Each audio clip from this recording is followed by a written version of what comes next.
The healing choice for today is declaring God's promises over your life, declaring God's promises over your family and future generations. It is important that you know what God's promises are for you specifically. As we see in the Bible, we know that God gave different promises to different people, but all those promises apply to us now, as our Bible is our blueprint. When we look at Abraham, when God spoke to him, he said that he would make him a father to many nations.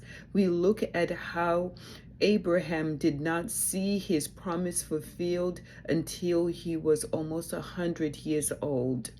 Abraham had to go through some testing. He had to show his faith, and he also had to show his obedience and to believe what God said over him. It is important that we understand God's timing. Abraham had to understand that it was God's timing and not our own timing. Sometimes it may seem hard while waiting on a promise to be fulfilled, but what is it that we do while we're waiting on God's promises? What is it that you need to walk out to show God your faithfulness and based on what God has spoken to you about? We look at Jeremiah. He was called to be a prophet when he was young. We look at Noah.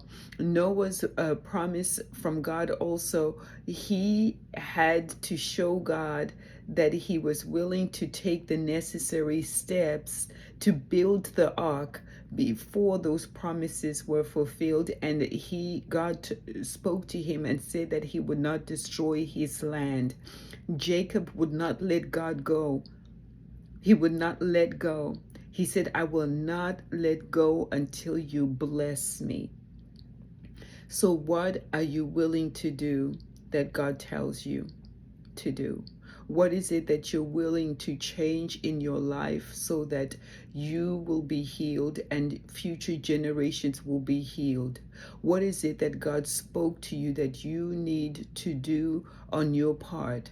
What promises are you declaring over yourself, over your family, and future generations? It's important that you hold on and that you realize that and know that the mountain that may seem in your way, God has given you authority. God is with you every step of the way. Have a blessed day.